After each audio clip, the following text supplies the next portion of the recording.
वेद कितेब दो फंद पसारा, तेहि फंदे परु आप विचारा। नमस्कार दोस्तों, मैं अविनाश दास रेशनल कबीर यूट्यूब चैनल में आप सबका हार्दिक स्वागत करता हूं। साथियों, यदि चैनल को सब्सक्राइब नहीं किए हैं, सब्सक्राइब जरूर करें, शेयर करके अपने सभी मित्रों तक, सभी ग्रुपों में पहुंचाएं। बेल आइकन को प्रेस करें, ऑल नोटिफिकेशन ऑन करें ताकि हर नया अपडेट आप तक पहुंच सके। लाइक और कमेंट जरूर करें दोस्तों।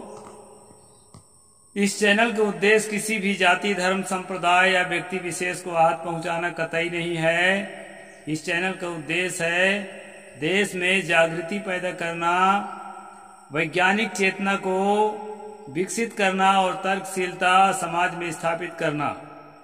दोस्तों, इसी से देश का कल्याण होगा और हमारा अपना कल्याण भी।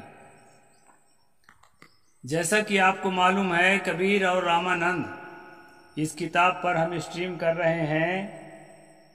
दोस्तों, मैंने एक सदगुरु कबीर साहब की एक चौपाई आपके सामने रखी है, उसका अर्थ संक्षेप में बताता हूं। इसके बाद भी आज के प्रसंग पर, ये प्रसंग है आज का, वेद विरोधी कबीर, इस पर हम चलते हैं। सदगुरु कबीर साहेब ने कहा, वेद कितेब दो फंद पसारा, तेहि फंदे परु आप विचारा। ऐ मनुष्य, आप विचारा का मतलब है मनुष्य, तुम जो है फंदे में फंस गए हो। फंदा क्या है? किताबों का फंदा है। हिंदुओं का वेद और मुसलमानों का कुरान, ईसाइयों का बाइबिल और भी अनेक धर्मों की किताबें क्या करती हैं दोस्तों? ये किताबों में लुभावनी बातें रहती हैं और डरावनी बातें रहती हैं। डरावनी बातों से डर दिखाया जाता है कि अगर हमारे कहे अनुसार नहीं करोगे ना तो ये हो जाएगा, वो हो जाएगा, ऐसा हो जाएगा, ये अनिष्ट होगा, बच्चा मर जाएगा, बच्चा को नौकरी नहीं लगेगी, और जो है तुम्हारे खेती बिक जाएगी, घर में तरह तरह की मुसीबतें आएंगी और बीमारियां आएंगी। इस तरह से डरावनी बातों को लेकर के जो है अदृश्य शक्ति के प्रकोप से ऐसा ऐसा होगा करके डर दिखाया जाता है दोस्तों। और लुभावनी बातों को लेकर के बताया जाता है कि हमको अगर फॉलो करोगे, हमारी बातों को मानोगे, हमारी बातों के अनुसार चलोगे, तुम्हारा ये काम बनेगा, बच्चे की नौकरी लग जाएगी, बच्चा नहीं पढ़ेगा तो भी पास हो जाएगा, और बीमारियां मिट जाएगी, घर की मुसीबतें खत्म हो जाएगी, और आपके घर में धन धान्य परिपूर्ण होगा, तेजी से विकास होगा, आरोग्य रहोगे, खुश रहोगे, और बहुत सारी बातें। इस तरह से बातें जो है धर्म के नाम से चलने वाले षड्यंत्र में जो है किताबों में लिखा रहता है दोस्तों, और बहुत बढ़िया लक्ष्यदार भाषण में लिखा रहता है जिसका एक अच्छा प्रभाव पड़ता है, और उससे प्रभावित होकर के मनुष्य जो है उसको फॉलो करने लगता है। और इतना ही नहीं, फॉलो ही करता तो ठीक है, लेकिन जब फॉलो ज्यादा करने लगता है, उसमें बहुत ज्यादा लिप्त हो जाता है, तो आतंकवादी संगठन बना करके उसी तरह से चलने वाला एक दूसरा धर्म को, अर्थात अगर हिंदू धर्म वाला है तो मुसलमान धर्म, ईसाई धर्म को उनकी हत्या करने के लिए संगठन बनाता है। अगर मुसलमान धर्म है तो हिंदू इत्यादि दूसरे को हत्या करने के लिए संगठन बनाता है। इस प्रकार दोस्तों, देश को बर्बाद करने में धर्म का ही हाथ रहा है, और दुनिया को बर्बाद करने में भी धर्म का ही हाथ रहा है। अभी आप देख रहे हैं फिलिस्तीन में जो हमास शहर है और इजराइल है, उसका युद्ध आप प्रत्यक्ष देख रहे हैं कि मुसलमानों और यहूदियों के बीच के झगड़ा है, ज्यूस धर्म के बीच के झगड़ा है।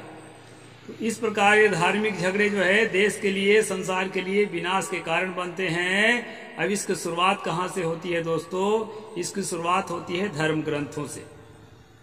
इसको सदगुरु कबीर साहब ने अपने आंखों से देखा था, इसलिए उन्होंने कहा, वेद कितेब दो फंद पसारा, तेहि फंदे परु आप विचारा।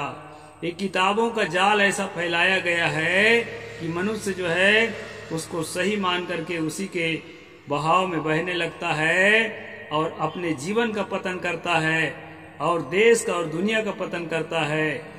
इसलिए सदगुरु ने कहा, ते ही फंदे पर हुआ आप बिचारा, ये बेचारा मनुष्य जो है उसी फंदे में फंसा हुआ है। इस प्रकार इसका अर्थ है दोस्तों। अब चलते हैं आज के प्रसंग पर। कट्टर वेदों के समर्थक स्वामी रामानंद और उसकी परंपरा आज भी है, वेदों को परम प्रमाण मानने वाली।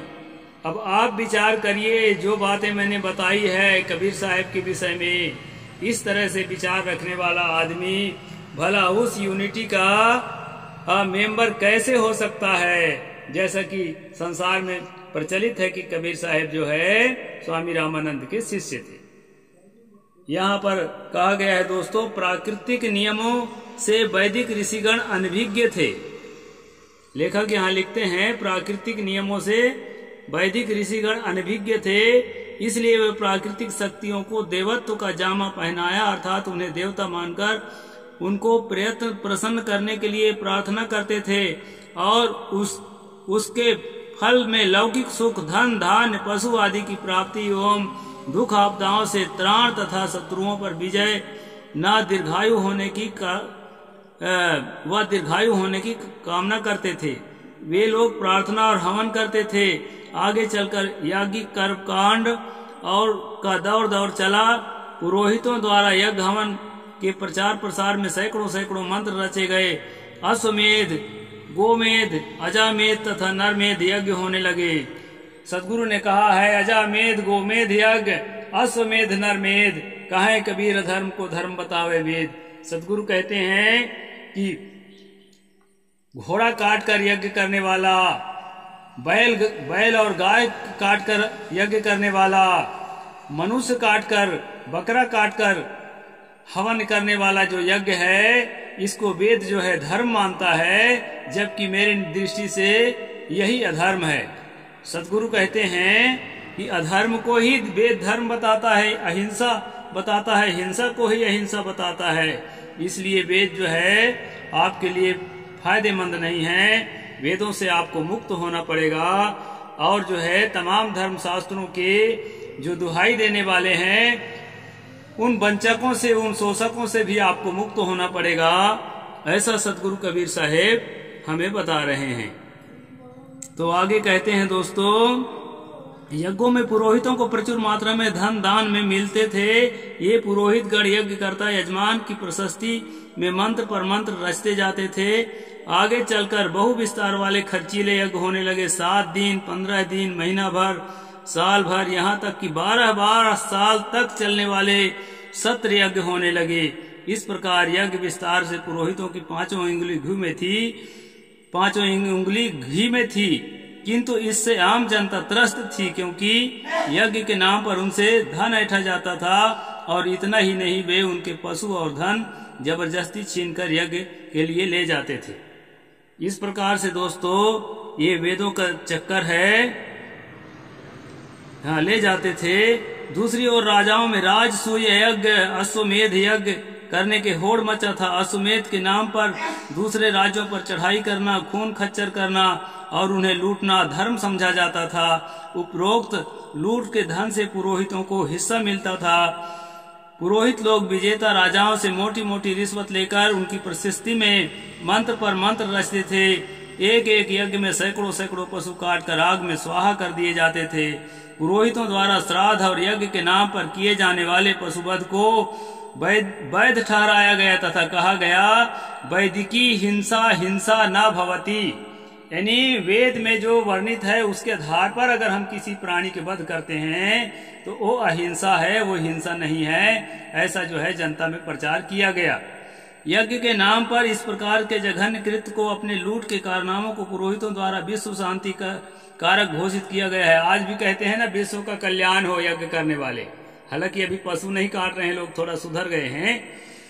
तो इस प्रकार से यज्ञ हवन के नाम पर बहुत प्रकार से गाय बैल आदि मारे जाते थे। गाय को काटकर हवन किया जाता था, बैल को काटकर हवन किया जाता था। और यही दोस्तों हिंदू राष्ट्र है और यही राम राज्य है जिसके लिए बहुत लोग हमारे देश में लालायित हैं। यह बात आपको समझना चाहिए, क्योंकि वेद शास्त्रों को मानना पड़ेगा। अगर हिंदू राष्ट्र होगा तो शरिया कानून में कुरान को मानना पड़ता है, क्योंकि वो धर्म पर आधारित कानून है। उसी प्रकार मनुस्मृति को मानेंगे तो वेद शास्त्रों को मानना पड़ेगा, और वेद शास्त्रों को मानना पड़ेगा तो गाय को काटना, भैंसा को काटना, बकरा को काटना, मनुष्य को काटना और उसको बलि चढ़ाना ये धर्म का हिस्सा बन जाएगा। इसलिए दोस्तों वेद शास्त्र आपकी भलाई के लिए नहीं है। आप लोग पढ़ते नहीं हैं, इसलिए वेद शास्त्र बड़े प्यारे लगते हैं। अगर उनको पढ़ेंगे तो पूरा खुलासा हो जाएगा, पोल खुल जाएगी। इसके दुष्प्रभाव कृषि पर पड़ने लगा। जब जनता पुरोहित को बोझिल कर्मकांडों से उब गई, तब उनके विरोध में आवाज उठने लगी। आचार्य बृहस्पति ने जोरदार शब्दों में यज्ञों का विरोध किया। महर्षि कपिल ने वैदिक कर्मकांडों की उपेक्षा की तथा उसे अशुद्ध एवं सातिशयता युक्त बताया।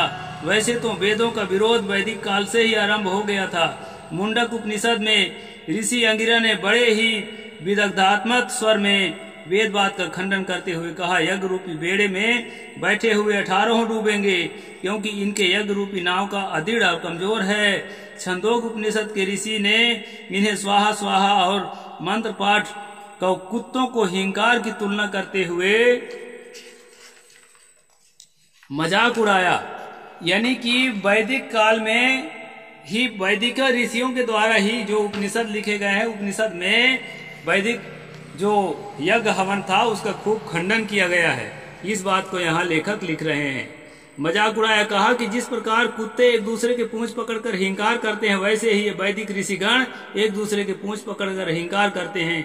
गीता में श्री कृष्ण ने कहा, वेद वार्ता और पुष्पित दिखाऊ शोभायुक्त वाणी के कथन करने वालों की जमकर खबर ली है। बौद्ध, जैन, सिद्ध तथा नागपंथी तो प्रारंभ से ही वेद विरोधी रहे हैं और आज भी हैं। वैष्णवों में वैदिक कर्म कांडों की उपेक्षा की है। सदगुरु कबीर ने तो खुलकर वैदिक कर्मकांड, यज्ञ, हवन तथा वर्णाश्रम व्यवस्था का खंडन किया है। कुछ उदाहरण देखने योग्य है। वेद और किताब मनुष्य को फंसाने वाला फंदा है। जो मैंने अभी चौपाई बोली, वेद किताब दो फंद पसारा, तेई फंदे पर आप बिचारा। वेद की पुत्रियां स्मृतियां तो मनुष्यों को बांधने के लिए मानो रस्सी लेकर आई हैं। इस पर आया है दोस्तों, वेद की पुत्री स्मृति भाई सो जेवरी कर लेते ही आई। इस प्रकार से बीजक वाणी में आया है।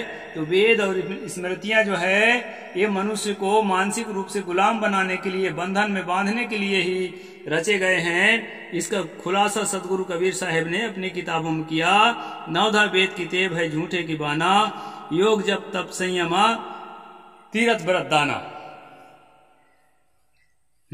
योग जप तप तीरथ व्रत दान कल्पित ईश्वर व ईश्वर को काल्पनिक कहा गया है कबीर साहब की भाषा में। दोस्तों ईश्वर जो है काल्पनिक है और जड़ मूर्तियों को प्रसन्न, जड़ मतलब निर्जीव पत्थर के, धातु के मूर्ति को प्रसन्न करने के लिए 9 भक्ति करना, ये सब झूठे का बहाना है। उन्होंने वेद शास्त्रों को गोबर का कोट कहा है।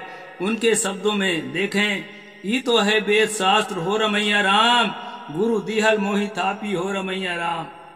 जनता कहती है कि गुरु ने मेरे मन में स्थापित कर दिया है, ये वेद शास्त्र है, ये परम महान चीजें हैं। तो उसी पर जो है सदगुरु कबीर ने कहा, गोबर कोट उठायो हो रमैया राम, परिहर जय बेहू खेत हो रमैया राम। अर्थात ये मनुष्यों, गोबर का परकोटा उठा करके अपनी सुरक्षा करना चाहते हो, खेत में अर्थात युद्ध मैदान में मारे जाओगे, क्योंकि गोबर का परकोटा तुम्हारी रक्षा नहीं कर सकता। इसलिए वेद शास्त्र को गोबर का परकोटा कहा है दोस्तों कबीर साहब ने। और स्वामी रामानंद उसको परम सत्य मानते थे। भला आप ही बताइए कैसे उनकी संगति बैठी होगी। इसलिए जो है ये फेक न्यूज से आपको बचना है कि कबीर साहेब स्वामी रामानंद के शिष्य थे। आगे मैं कल बताऊंगा दोस्तों। साहेब बंदगी। जय जोहार, जय भीम, जय भारत।